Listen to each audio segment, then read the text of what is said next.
Merci de nous faire confiance. Très heureux de savoir que vous êtes tellement nombreux en train de nous suivre.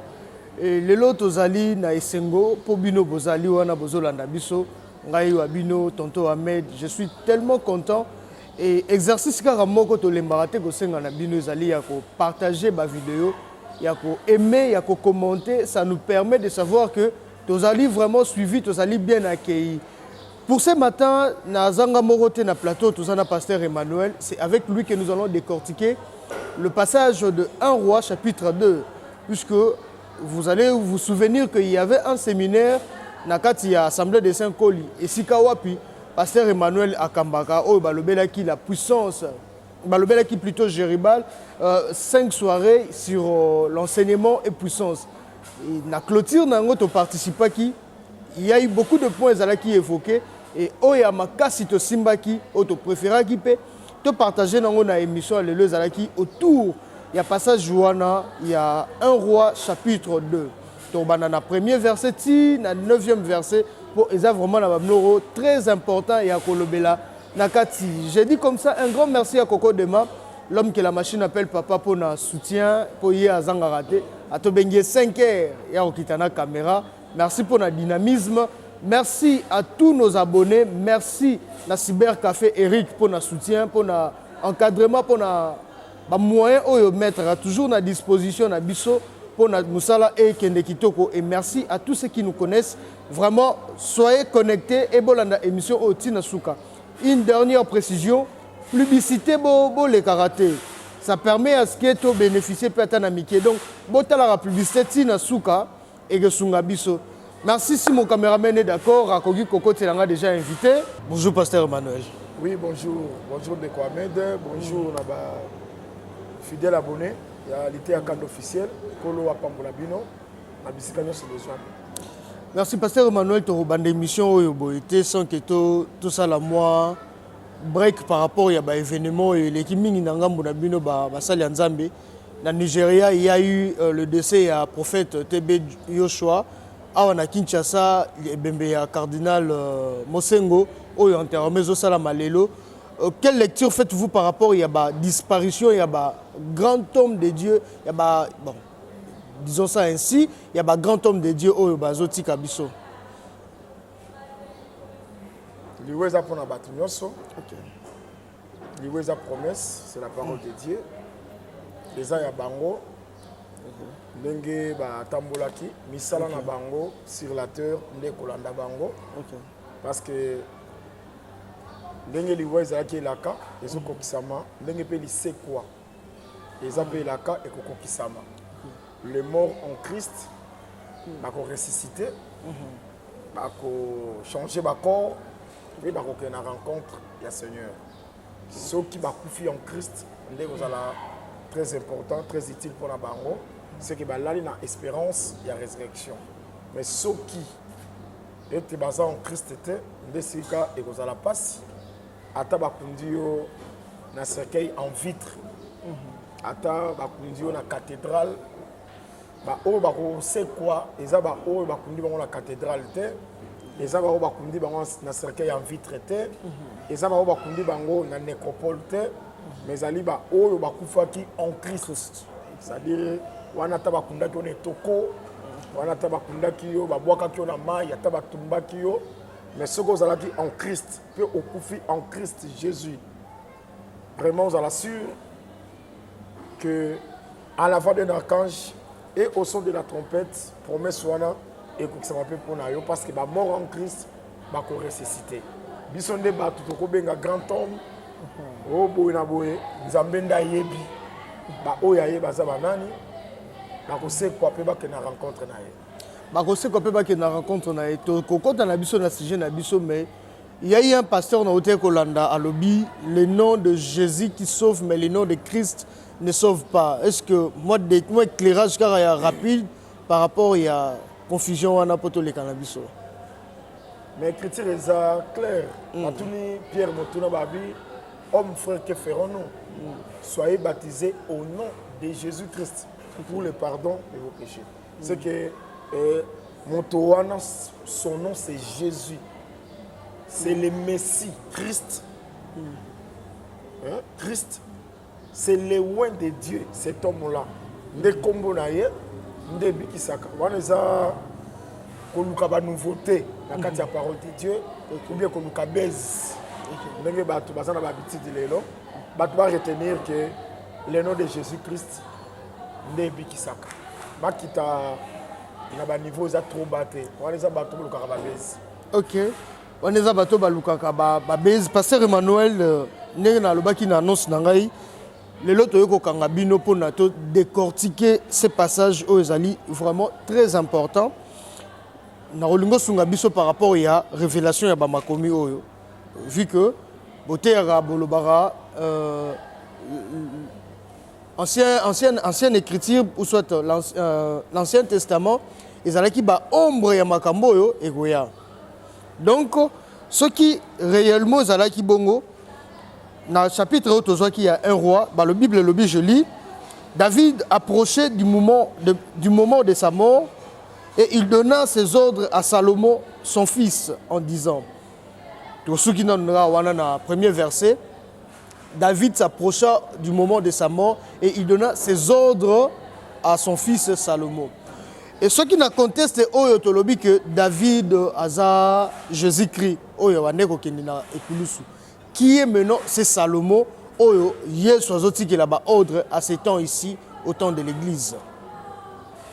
Oui, son fils, c'est aussi l'Église. Dans le contexte, c'est toujours David. Les habits sont toujours raisonnés.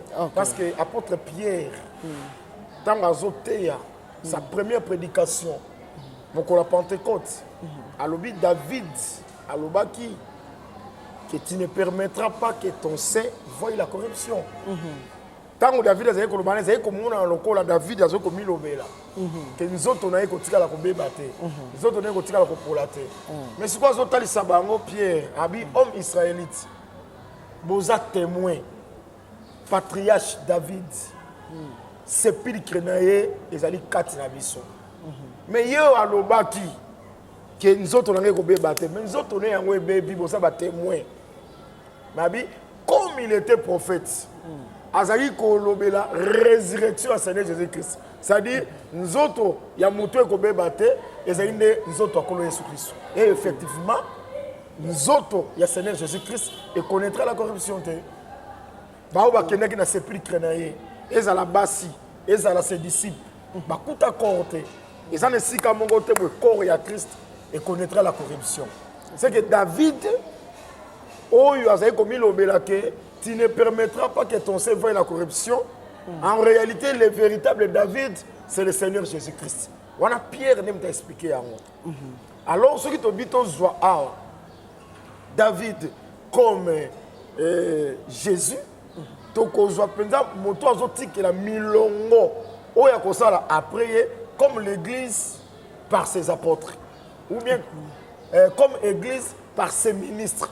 Parce que l'Église est allée représentée par les ministres. Vous voyez, Hébreu, chapitre 1er, sur le côté Ngango. Hébreu 1er. Oh là là. Je suis censé zonga pleinement moqué.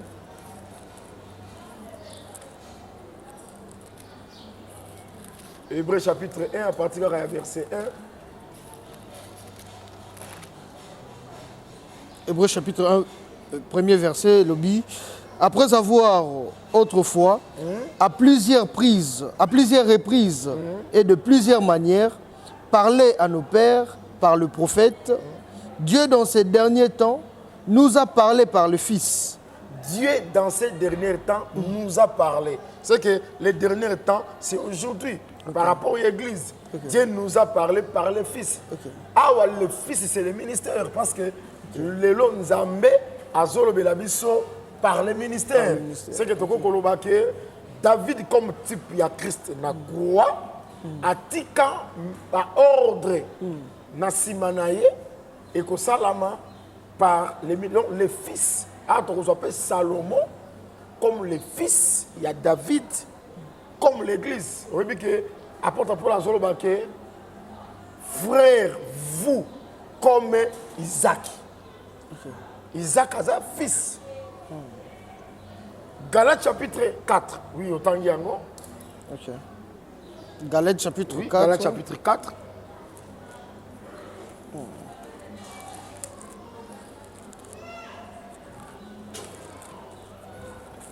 Galates.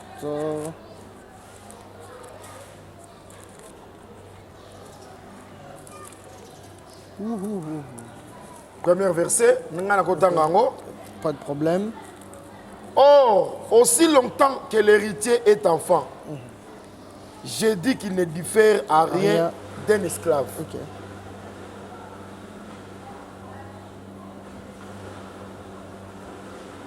Quoi qu'il soit le maître de tout, mais il est sous des tuteurs et des administrateurs jusqu'au temps marqué par le Père. Nous aussi, de la même manière, lorsque nous étions des enfants, nous étions sous l'esclavagisme des rudiments de ce monde. Mais lorsque les temps ont été accomplis, Dieu a envoyé son fils, né d'une femme, né sous la loi, afin qu'il racheta ceux qui étaient sous la loi, afin que nous ressuscitions l'adoption. Et parce que vous êtes fils, donc nous sommes fils.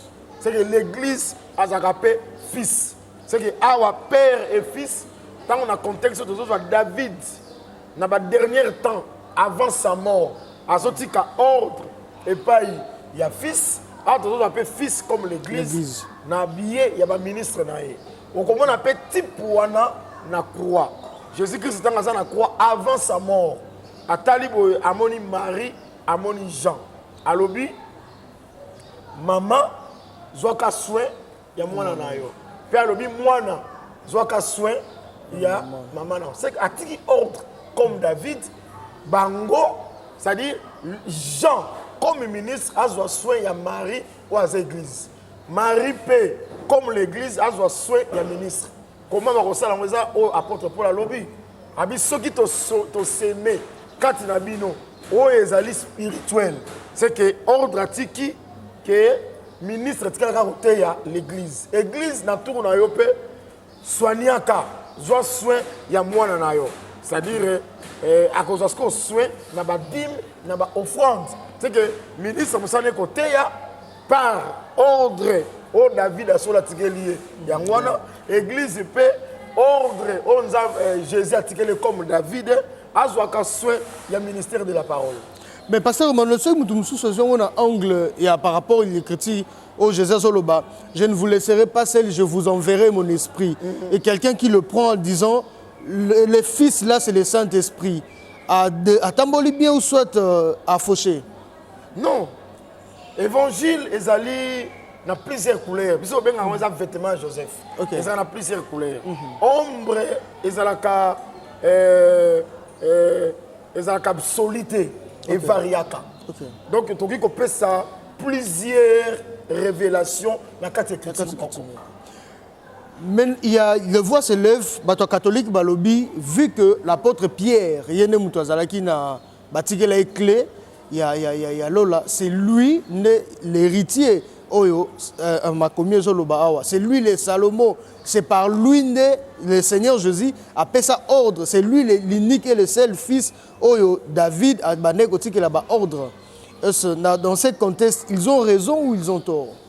Bon, bazoka apôtre Pierre le rôle na collège ya ba apôtre té, mais Pierre comme l'individu, yene mutatikala na église ba clé ya église. Bon, c'est-à-dire soki et ça problème ya komona. OK. Faut faire très attention. Tozonga na nous penser sika makambo bandaki. OK. Jésus a tenu mon tournant. Balobarani ni polanga. Oza Jean-Baptiste. Ozali Jérémie. Ozali Élie. Tomoko ya basakoli. Bongo bino balobarani ni polanga. De Pierre à Koloba. Tu es le fils. OK. Si on a vu Pierre Albi, et ça maille n'a pas qu'il a tendu révéler. C'est sur cette pierre. On a pierre, il y a un autre côté. OK.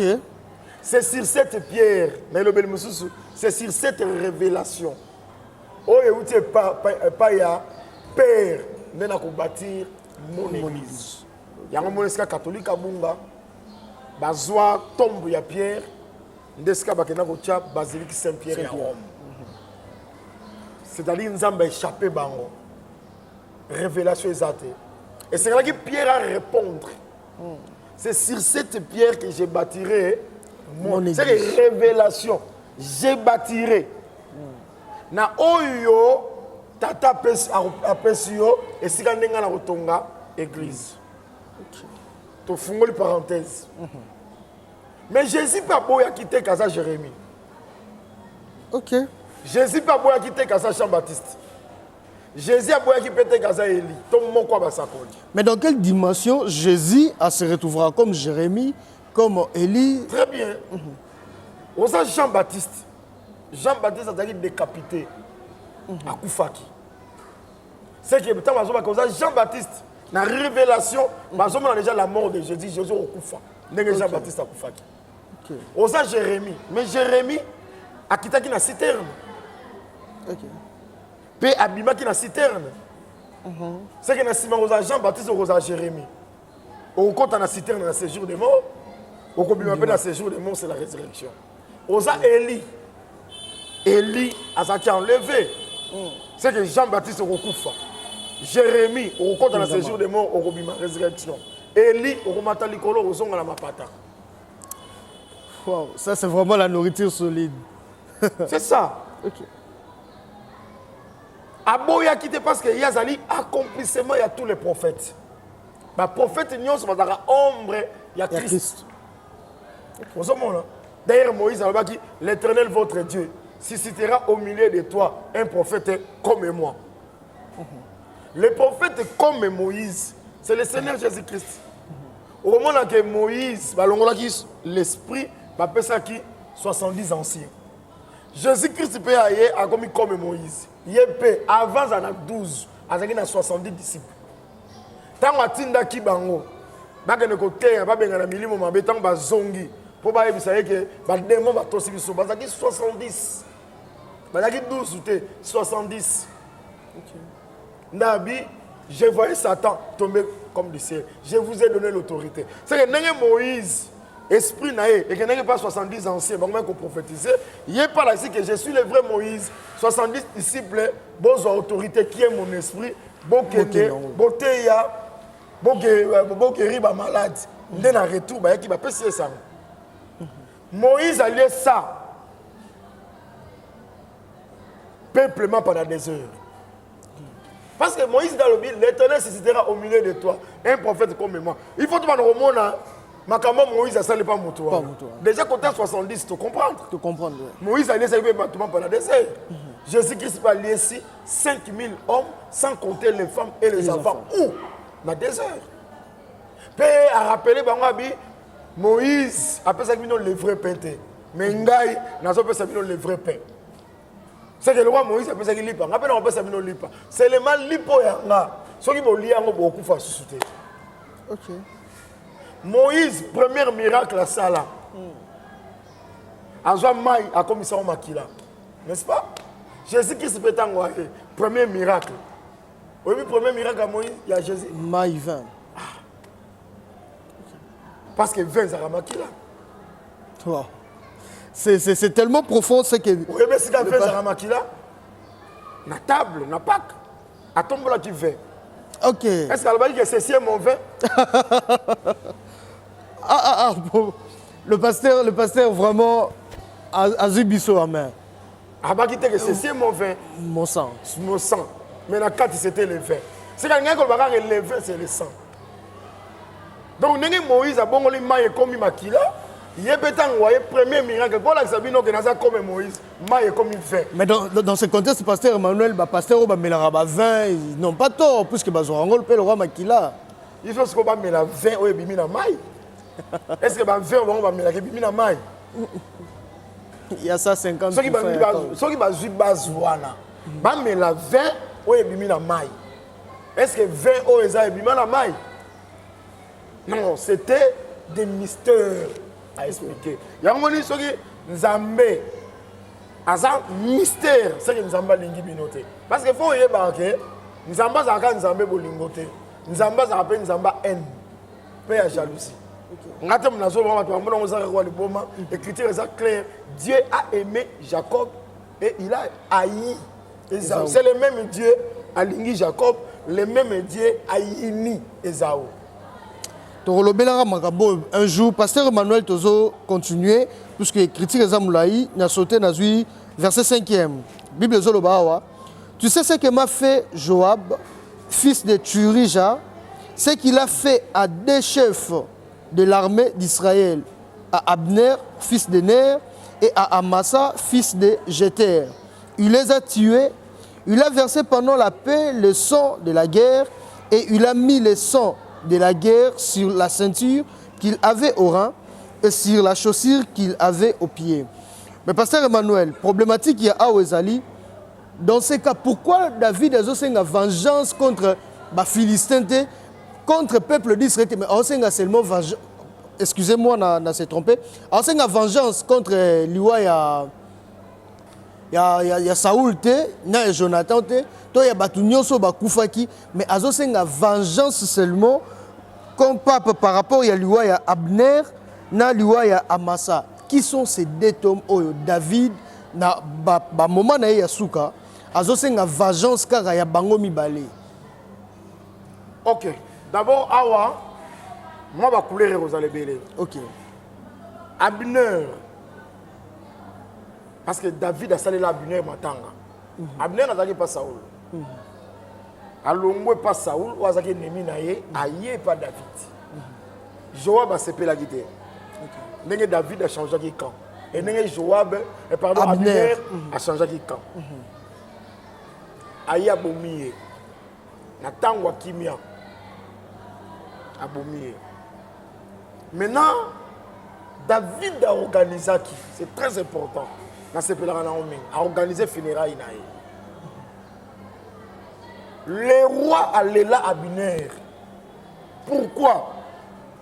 Parce que Abner a celle qui est bolam. Roi bandi kolela. Et là on a sepelé en anglais, ça dit attends au roi zolela. Yo kan zembu na ye. Babengango complète. Ils ont nzembu ya matanga. Yango balela kango e bembezali. Soki muda olela. E ko pesa bino pe ba obozo yo kanzembu wana bolela. Ozomona? Siko na kolela na zo pesa message. Abi o Abiner. O kufi ozalaki meliete. O koki ko kufa boye lokola mutu pamba lokola malfaiteur. O kufi lokola mutu mo ba liyaki yo. C'est la songa otaka Abiner. Parce qu'Abiner azaki pe guerrier. Comment on kufa ka boye? Lokola mutu mo ba kanga kyo singa. C'est la songa otaka Abiner azaki na makoki o bumbisa Joab. Na kufi ka bondeni. Abiner azaki innocent, azaki juste. Comment on kufa lokola malfaiteur? Voilà David a joué na nzoto, na nzembo, c'est un message. Mbalamoko peuple. O bazoka David roi, le chef ya peuple. Tant bazo lela, mbalamoko zo sala ke peuple pe aleli na sima ya kolela ya David. C'est très important. Awa tozui maintenant Abiner ya solo. C'est le Seigneur Jésus-Christ. Okay. Jésus a qui guerrier. Moutazaki na makokia ko ma Christ azate. D'ailleurs na Gethsemane. Boyebi ke tant Judas sayaki ko trahir. Jésus a tunaki motuna. Bozo lukanani. Jésus de Nazareth. Ou bangola so bakwei. Pona ko ba ke moutazaki na makoki. Ya ko kanga Jésus a boma zalaki te. Yango David azolela o Abiner. Comment ko kufa lokola mutu mo zaki lié. Si la zone autalise qu'on a qui n'a ma coquille à se défendre comme Jésus-Christ. Nous t'avons qu'on bomaye azate. Mais pour nabiso, pour na armée, quand il y a David, andima qui a koufa. C'est que on a tous ce quand il y a David comme l'humanité. andimi akufi ye azalaki malfaiteur te makufi lokola malfaiteur mais c'est Christ na croix azalaki crucifié comme un malfaiteur mais pourtant azalaki juste pourtant azalaki innocent c'est que tant David azolela wana c'est la prédication de la croix ye moko na azolela que muto azalaki malfaiteur te muto azalaki guerrier makufi c'est comme Christ akufi azalaki na makoki ya se défendre mandimi akufa pona biso siko tango azolela nzembo wana esali mpe ke bato ozalaki nsima na ye balela yango ndeko amete oloba soki parce que motei azalaka mpe chef ya pepe soki motei aleli nzembo na ye ekolelisa mpe bao nyonso bazala nsima na ye or apôtre Paul alobi parce que kolele eutaka na tristesse soki tristesse eza te kolela mpe kozala te siko apôtre Paul alobi la tristesse selon Dieu amène à la repentance c'est que kolela la tristesse c'est la repentance mort il y a Jésus-Christ et kosala ke motei nanu abana nanu ko se repentir repentance ya motei et kosala pe ke ba o bazoyoka ye bazoka liteya ya ekulusu parce que toza na mateya mususu te ya kate koyemba wana ezapeli liteya mobimba azoyemba Abiner azoyemba mort ya Abiner yango batei pe lelo esengeli bateya l'œuvre de la croix yango nde komema bato na repentance kotalisa bato ke tozalaki bapécheur tozalaki condamné mais le châtiment qui nous donne la paix est tombé sur lui Jésus-Christ azwa place na biso nde voleur prostitué kipide tanga koyoka oh nga kipide nazaki condamné nga prostitué nazaki condamné eza na moto mwa akufa pona biso ye pasa nini aleli à se repentir pe à changer comportement eza lokola Isaac azaki déjà likolo hôtel Abraham alinga boma nzambe abite nandimi lelo kobanga kanga tala par derrière bélier moko aza wana bazwi bélier bamati na place ya Isaac nani azalaki condamné c'est Isaac mais bélier azwi place na ye le véritable bélier oyo azwa bisika na biso Isaac c'est le Seigneur Jésus-Christ sur la croix donc bato bayebaka ke na péché adamique ozalaki condamnable mais Christ aye azwi bisika na yo Christ aye azwi bisika na yo alors na couleur mosusu azotika ordre et pas Salomon a traité Joab a traité Shimei a tika teke suki na bango ya pembe ekende na kimia na séjour de mort c'est que a venger pourquoi parce que na temps ya faiblesse na ye batoka ba Shimei batoka ba Joab basaleli David mabe tant David akoli parce que David azaki guerrier tant azaki jeune muto meka na David azaki te mais tant a comme vieux a comme faible son fils Absalom a telemeli ba Shimei ba telemeli Joab a telemeli mais ça na batu mususu tangango c'est important dans verset 8e voici tu as près de toi Shimei fils de Gera benjamite de Bashrim il a prononcé contre moi de malédictions violentes le jour où j'allais à Manaïm mais il descendit à ma rencontre vers le Jourdain et je lui jurai par l'Éternel en disant je ne te ferai point mourir par l'épée. 9e. Maintenant, tu ne laisseras pas impuni car tu es un homme sage. Et tu sais comment tu dois les traiter. Tu feras descendre en sanglantant ses cheveux blancs dans le séjour de mort. 10e. David se coucha avec ses pères. C'est déjà la fin de l'histoire. Et ça, dans le groupe, il y a bateau Moussous. David a sengi Salomon traité bango. Ayamba bango na mesa na ye. Groupe il y a Shimei. Bango ba kozaki tort. Et pas il y a David. Alors le fils Salomon. Tikala ko traité bango. Souki na bango pembe ke na kimiate. Na séjour des morts. Ce n'est pas l'annonce, il y a temps, il y a jugement. C'est le jugement. Les fils n'ont pas juger. Avant tout, comme on a jugement, c'est que la vieillesse de David explique aussi la grâce d'une certaine manière. C'est la grâce. Ok. Ezali, c'est-à-dire, dans l'ancienne alliance, nous avons pas qui gêne. Ok. On a une force. Parce que jeunesse, c'est la vitalité. Okay. Jeunesse, c'est la force. Nathan, il y a jeunesse. Et dans l'ancienne alliance, nous avons pas qui gêne. On a des bons pour la bateau. Mais comme on a Nathan, nous avons comme paka, comme faible. C'est que les Jéhovah de l'ancienne alliance. Quand naye, les autres sa jeunesse naye. Meki boy moto tumbi bino. Bo meki boy mabele fungwa mi bodini. Ndewo yo karabato lelo nzamba sila kanda te. Nzamba azalaki nde jeune siko akomi vieux. Alors on a vieillesse, la faiblesse, c'est le temps de la grâce. Mais bah doit comme profiter, bah comme fouler la grâce de Dieu au pied parce que David a commis faible. C'est le commandant quoi, ti lelo. Et ça vieillesse, il y a David. Mais on peut se dire David a l'objet. Bah on va s'opposer naïe, Nathan naïe a faiblesse. On y a prié son fils. On va juger. Mais bah on y peut, bah qu'on traiter David du malam, bah qu'on a ami à David. Le fils on a kaka. Aïe mais on a table. Fils Salomon c'est un roi. On y a après son père. C'est qu'après tant de la grâce, donc à quoi le col fils, voir Apocalypse chapitre 19, Yenda Martin à cheval blanc. À ce comme roi juge.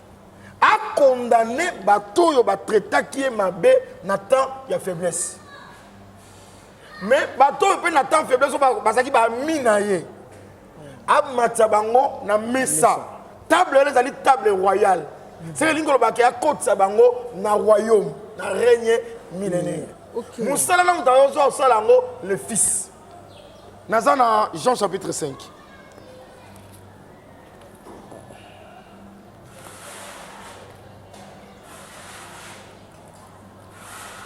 Jean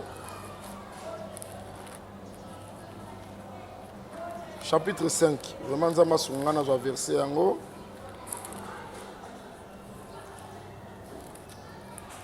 Jean 5, nous marchons avec les témoins aux coutumes pénales et émission. Car le Père aime le Fils et lui a montré tout qu'il a fait. Il montrera des œuvres plus grandes que celles-ci, afin que vous soyez dans l'étonnement. Car comme le Père ressuscite les morts, afin que tout honore le Fils,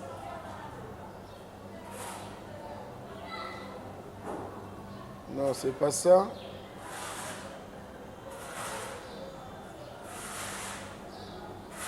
Hein? Ok. Verset 26. Car comme le Père, aux yeux en haut, Jean, verset 26, ouais.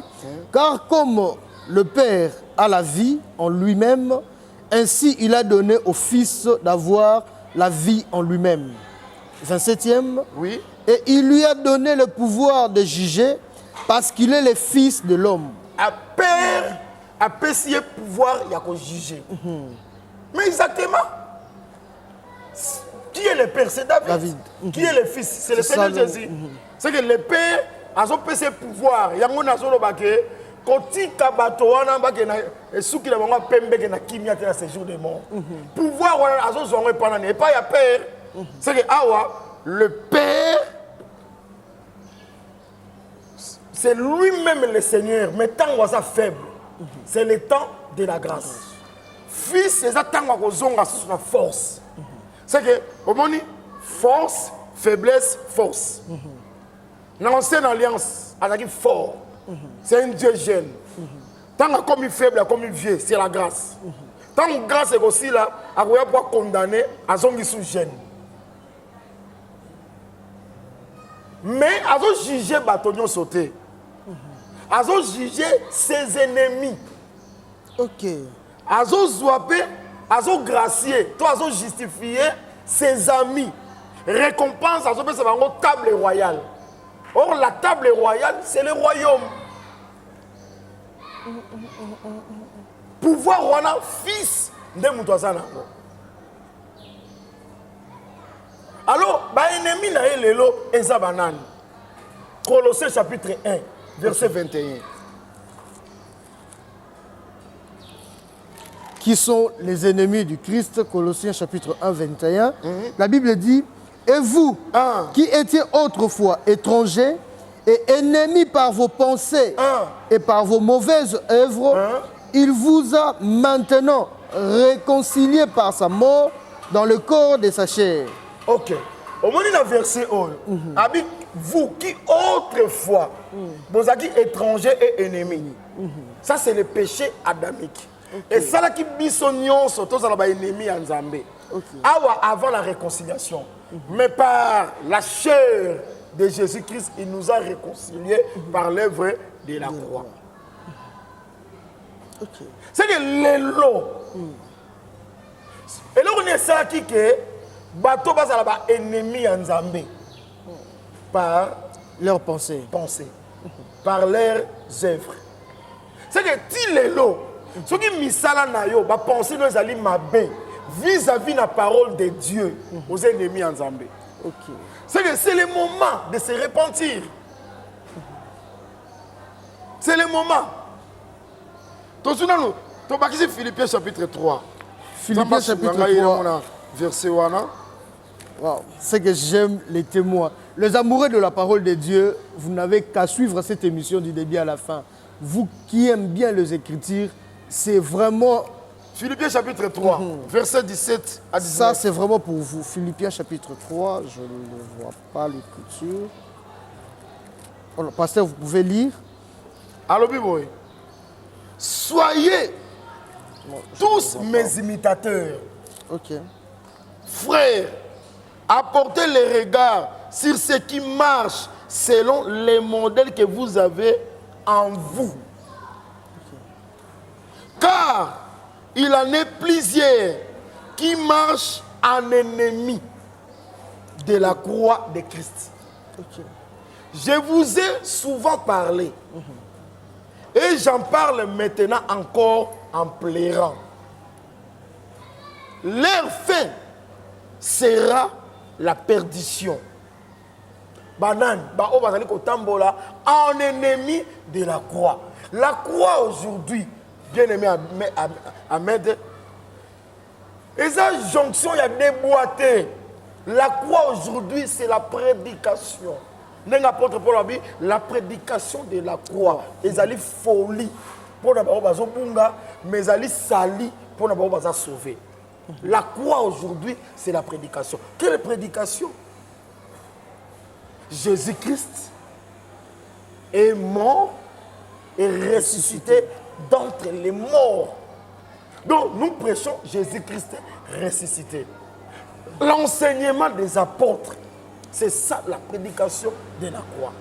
Si vous êtes en ennemi na yango, parce que Matthieu, Paul a tei, Matthieu, Pierre a tei, Matthieu, Jacques a tei, Matthieu, Jean tei. Pour Matthieu, on était yama. Et c'est là que Christ a koufa. Parce que c'est poussé par l'esprit que les hommes ont parlé de la part de Dieu. L'esprit est coquille koyate. Ce que Christ a profité. Parce qu'il y a besoin avantagé que je m'en aille. Les consolateurs et les Saint-Esprit qui ont enseigné toutes choses. C'est que l'enseignement au prix, il y a ça. Enseignement c'est grâce à la croix. Ni t'étais la croix, il y a oyote. Il y a tambola. En ennemi, il y a matéya. En ennemi, il y a ekulusu.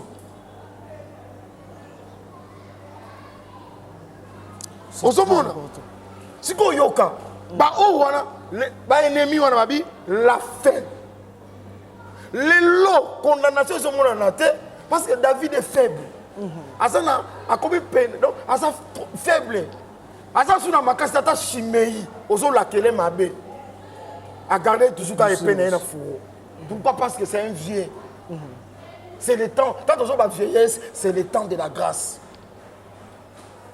Et ça, le roi Samson.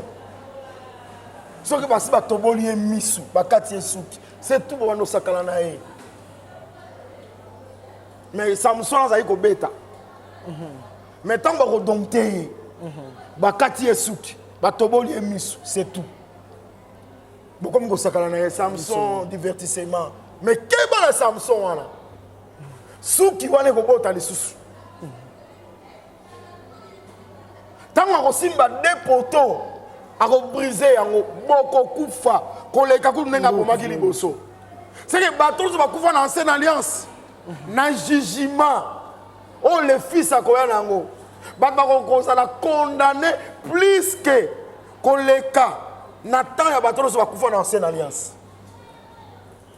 Mais les Samson, les lois sont faibles. Azoba l'Hollandais mêle la prison pour que ça soit nourriture. À perdre un ma casse à Robomabat. Mais ma casse à la mêle pour que ça nourriture. Et moi je crois que la prison, nous sommes des prisonniers en Christ Jésus. Toza la prison en Samson.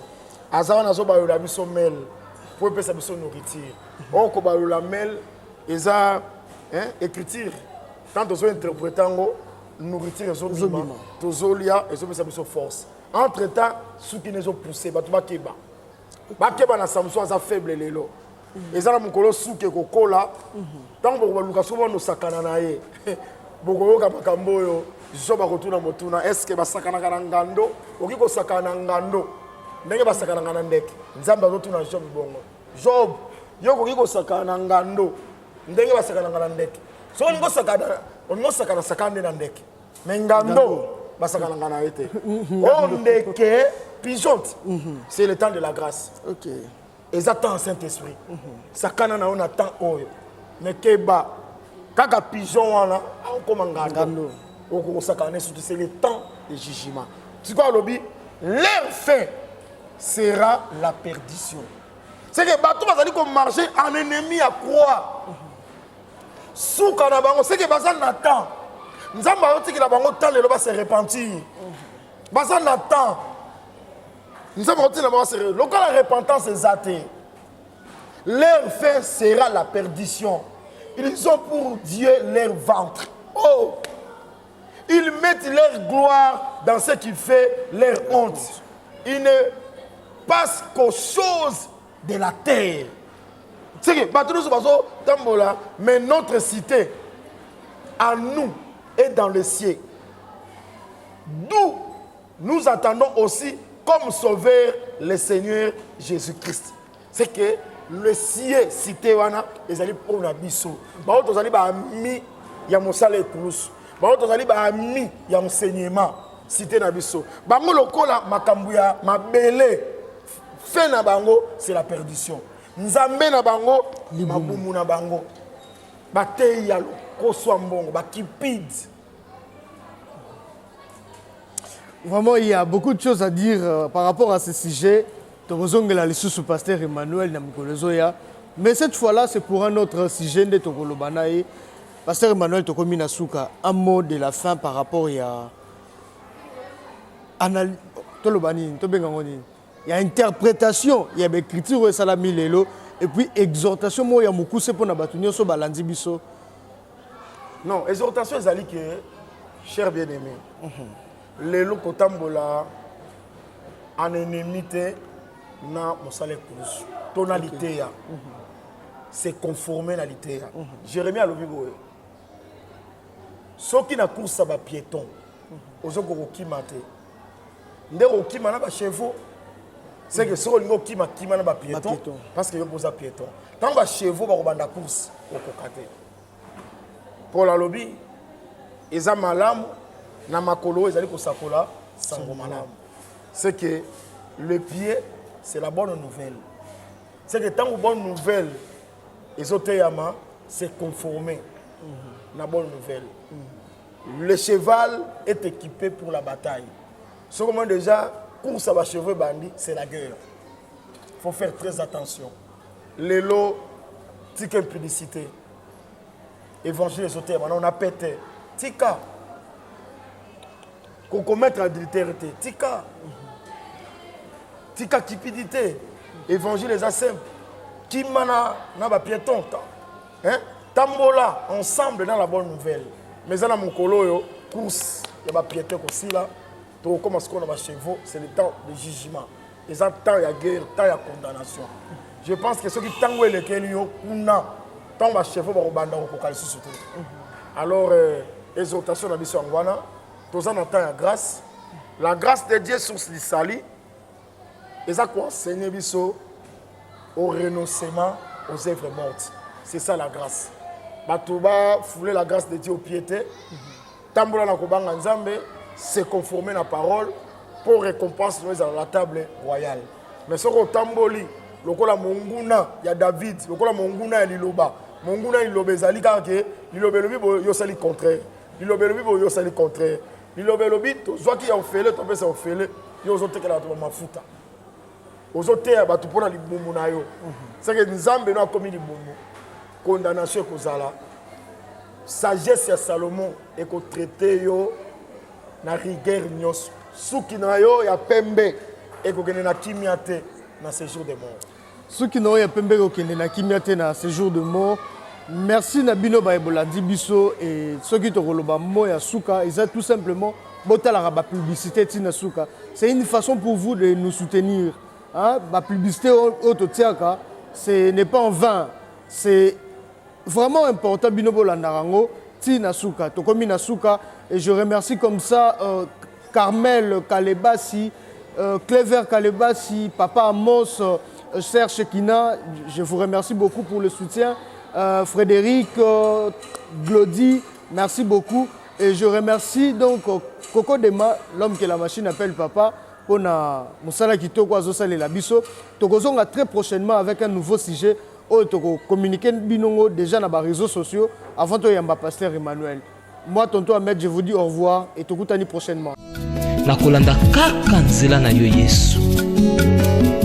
Nzela weko sakate. Alléluia. Nzela mosusu te na kolanda bobelisi nzela na yo nani alakisanga nzela ya solo bobele yo la vie la vérité le chemin mosusu te se yo Yesu nzela oyo ekosaka te se nzela na yo